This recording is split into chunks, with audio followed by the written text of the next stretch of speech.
చూస్ country delight, live better. ఇప్పుడే country delight app ని download చేసుకోండి.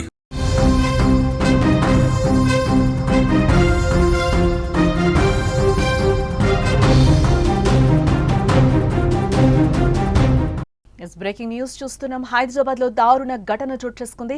సర్ప్రైజ్ ఇస్తానని తండ్రిని కొడుకు చంపేశాడు. బెట్టింగ్ యాప్ల్లో భారీగా డబ్బులు పోగొట్టుకున్నాడు రవీందర్. తండ్రి అడగడంతో ఫ్రెండ్స్ కి ఇచ్చానని అబద్ధం చెప్పాడు. రోజులు గడుస్తున్నా డబ్బు తిరిగి తేకపోవడంపై తండ్రి ఆగ్రహం వ్యక్తం చేశాడు. సర్ప్రైజ్ ఇస్తానని తండ్రినైతే పిలిపించాడు రవీందర్. కంఠంలో కత్తి దించి తండ్రిని చంపేశాడు రవీందర్. ఆత్మహత్యగా చిత్రీకరించే ప్రయత్నం చేశాడు. పోలీసుల విచారణలో అసలు విషయాలు బయటపడుతున్నాయి. హైదరాబాద్ నగరంలో అత్యంత దారుణమైన ఘటన జరిగిందని చెప్పుకోవచ్చు. తండ్రి కంఠంలోకే కత్తి దించాడు ఓ కొడుకు.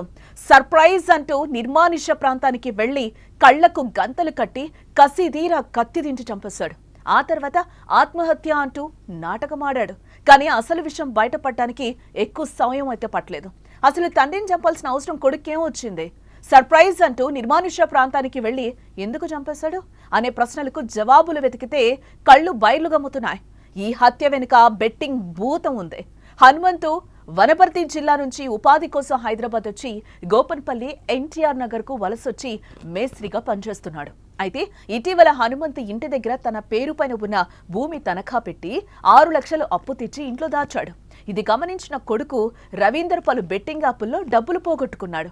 6 లక్షల మీద కన్నేసిన రవీందర్ పలు దఫాలుగా 2.5 లక్షలు కాజేశాడు కూడా. గమనించిన తండ్రి గట్టిగా మందలిస్తే ఫ్రెండ్స్ కి ఇచ్చాను, ఎక్కువ వడ్డీ ఇస్తారంటూ నమ్మించాడు. రోజులు గడుస్తున్నా డబ్బు తిరిగి రాకపోవడంతో రవీందర్ పై తండ్రి హనుమంతు ఒత్తిడి పెంచాడు. దీంతో ఎలాగైనా నా బండారం బయటపడుతుందని భావించిన రవీందర్ పెద్ద స్కెచ్ వేశాడు. తనని ప్రేమతో పెంచి పెద్ద చేసిన తండ్రిని అంతం చేయాలని పంతం పట్టాడు.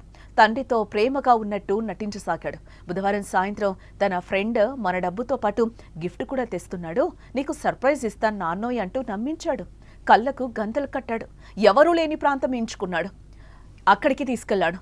అప్పటికి అక్కడ సిద్ధం చేసిన కత్తితో గొంతులో పొడిచి చంపేశాడు. తర్వాత నాన్న ఆత్మహత్య చేసుకున్నాడంటూ బంధువుల్లో ఒకరికి ఫోన్ చేసి చెప్పాడు. అందరినీ అలానే నమ్మించాలని చూశాడు. కానీ పోలీసుల ముందు రవీందర్ పప్పులుడకలేదు. 4 పీకి మరీ నిజం కక్కించారు పోలీసులు.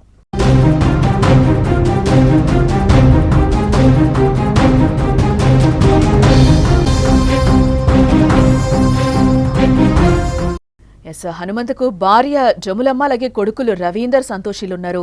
హనుమంత్ ఇటీవల తన భూమిని కూదబెట్టి 6 లక్షలు అప్పు తీసుకుని ఇంట్లో పెట్టాడు.